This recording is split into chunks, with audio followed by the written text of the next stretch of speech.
শুভ সন্ধ্যা সুপ্রিয় দর্শক শ্রোতা সকলকে শুভেচ্ছা জানিয়ে শুরু করছি বাংলাভিউ সারাদিনের খবর। স্টুডিও থেকে এই মুহূর্তে সরাসরি যুক্ত হয়েছি আমি শ্রাবণী তালুকদার। এই অনুষ্ঠানের মাধ্যমে আপনাদেরকে জানিয়ে দেওয়ার চেষ্টা করি সারাদিনে ঘটে যাওয়া দেশ এবং বিদেশের কিছু গুরুত্বপূর্ণ খবর। প্রথমেই জানিয়ে দেব বৃহত্তর সিলেট বিভাগের বিভিন্ন খবর।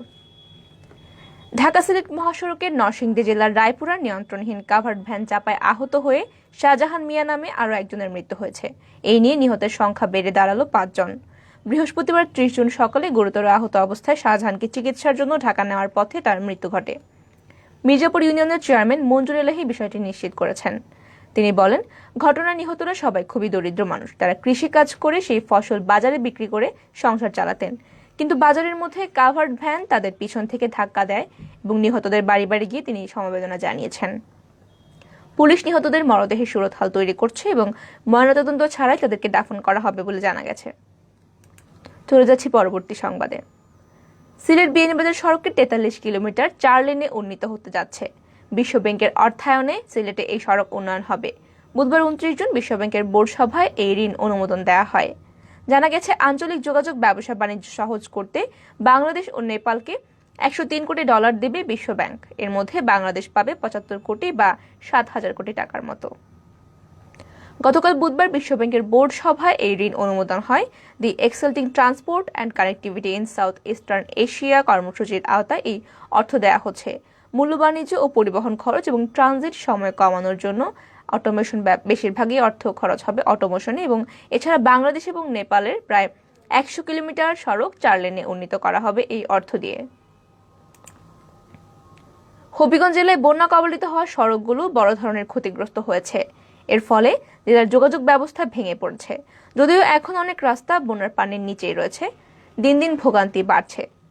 হবিগঞ্জ সড়ক এবং জনপদ বিভাগ সূত্রে জানা গেছে, জেলায় যাদের রাস্তা রয়েছে 330 কিলোমিটার, এর মধ্যে বন্যায় ক্ষতিগ্রস্ত হয়েছে প্রায় 29 কিলোমিটার। ক্ষতির পরিমাণ 140 কোটি টাকা। এর মধ্যে বানিয়াচং হবিগঞ্জ আজমেরিগঞ্জ সড়কে সবচেয়ে বেশি ক্ষতি হয়েছে 50 কোটি টাকার।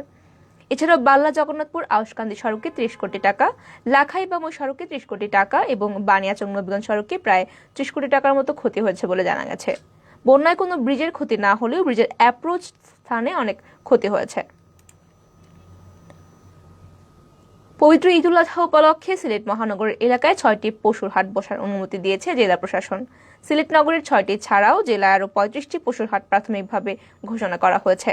সিলেট নগরের 6টি পশুর হাটের মধ্যে দক্ষিণ সুরমাস্ত কেন্দ্রীয় ট্রাক টার্মিনাল সংলগ্ন খালি জায়গা, চৌকিদিঘি পয়েন্ট সংলগ্ন খালি জায়গা, ঝালোপাড়া মসজিদ সংলগ্ন খালি জায়গা, মদিনা মার্কেট, নবাবী মসজিদ সংলগ্ন খালি জায়গা, টুকের বাজার নতুন মার্কেট, মিরাপাড়াস্থ আব্দুল লতিফ সরকারি প্রাথমিক বিদ্যালয় সংলগ্ন খালি জায়গা। বৃহস্পতিবার 30 জুন সিলেট সিটি কর্পোরেশনের প্রধান রাজস্ব কর্মকর্তা ও এক্সিকিউটিভ ম্যাজিস্ট্রেট মোহাম্মদ তানভীর রহমান খান এই 6টি হাটের কথা নিশ্চিত করেছেন। স্মরণকালের ভয়াবহ বন্যার কবলে সিলেট ও সুনামগঞ্জ। সিলেট বিভাগের এই দুই জেলার অনেক এলাকা থেকে বন্যার পানি এখনো নামেনি, বাড়ছে দুর্গতি। অনেক এলাকা থেকে পানি নামলেও সেই গতি খুবই ধীর।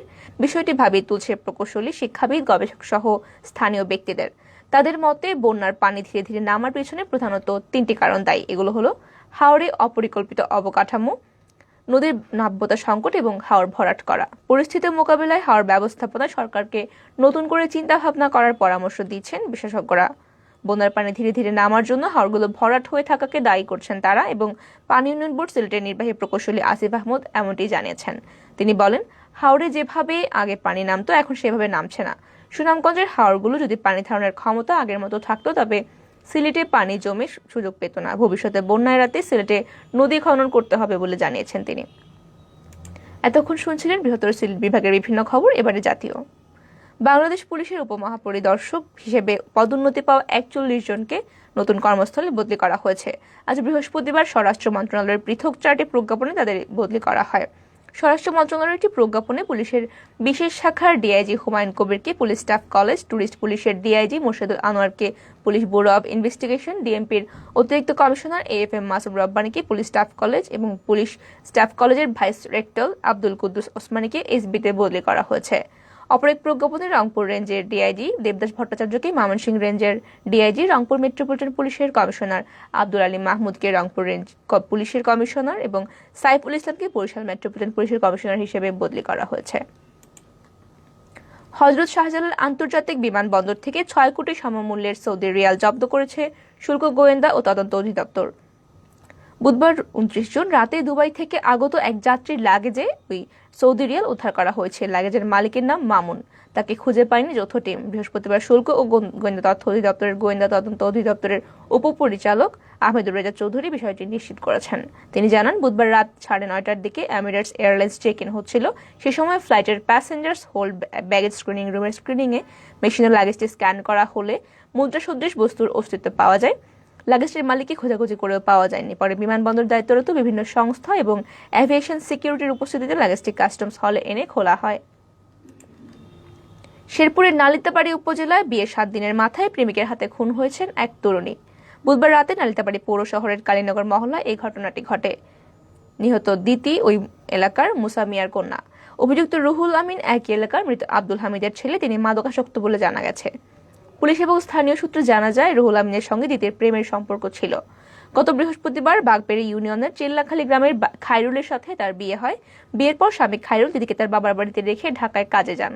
বুধবার রাত 9টার দিকে রুহুল আমিন তার ভাবিকে নিয়ে দিদিদের বাড়িতে যায়। ডাকাডাকির পর দিদি দরজা খুলে সঙ্গে সঙ্গে রুহুল দা নিয়ে তার মাথায় কোপ দেয়। এতে করে মেঝেতে লুটিয়ে পড়ে দিদি এবং তাকে হাসপাতালে নিয়ে গেলে কর্তব্যরত চিকিৎসক তাকে মৃত ঘোষণা করেন।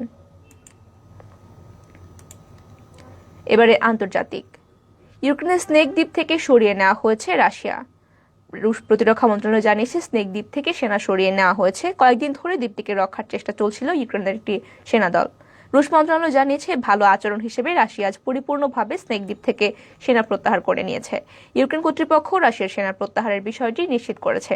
দেশটির প্রেসিডেন্টের কার্যালয় জানিয়েছে, স্নেক দ্বীপে এখন আর কোনো রুশ সেনা নেই, তবে তারা সব কৃতিত্ব দিয়েছে ইউক্রেন সেনাদের।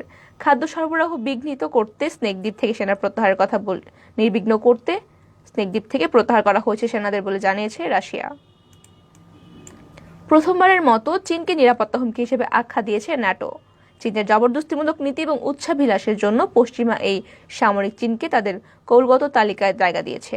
মাদ্রিদের ন্যাটো সম্মেলন থেকে প্রকাশিত একটি তালিকায় দেখা গেছে, রাশিয়ার শান্তি, নিরাপত্তা এবং প্রতিরক্ষা গুরুত্বপূর্ণ হুমকি হিসেবে আখ্যা দিয়েছে ন্যাটো। বিপরীতে বেইজিংকে সামরিক উচ্চাভিলাষ ও তাইওয়ানের সাথে সংঘাতের কারণে চীনকেও কৌশলগত হুমকি হিসেবে উল্লেখ করেছে ন্যাটো। এতক্ষণ শুনছিলেন সারাদিনের বিভিন্ন খবর। শেষ করার আগে জানিয়ে দেব সারা দেশের করোনা ভাইরাস পরিস্থিতি। দেশে করোনা ভাইরাসে গত 24 ঘন্টায় 4 জনের মৃত্যু হয়েছে। এই নিয়ে দেশে করোনার মৃতের সংখ্যা বেড়ে 29,149 জনে দাঁড়ালো। একই সময় নতুন করে আক্রান্ত হয়েছে 2,183 জন। এই নিয়ে শনাক্তের সংখ্যা বেড়ে দাঁড়িয়েছে 19,73,885 জনে। 24 ঘন্টার নমুনা পরীক্ষার বিপরীতে শনাক্তের হার 15.70। আজ বৃহস্পতিবার স্বাস্থ্য অধিদপ্তর থেকে পাঠানো নিয়মিত সংবাদ বিজ্ঞপ্তিতে তথ্যটি জানানো হয়েছে। এতে আরও বলা হয়, 24 ঘন্টায় সারা দেশে 880টি ল্যাবরেটরিতে 13,782টি নমুনা সংগ্রহ করা হয় এবং 13,905টি নমুনা পরীক্ষা করা হয়। পরীক্ষার বিপরীতে শনাক্তের হার 15.70। 24 ঘন্টায় করোনা ভাইরাস থেকে সুস্থ হয়েছেন 290 জন। এই নিয়ে দেশে করোনায় মোট সুস্থ হয়েছেন 19,07,509 জন। এতক্ষণ শুনছিলেন সারাদিনের বিভিন্ন খবর। সঙ্গে থাকার জন্য সকলকে অসংখ্য ধন্যবাদ।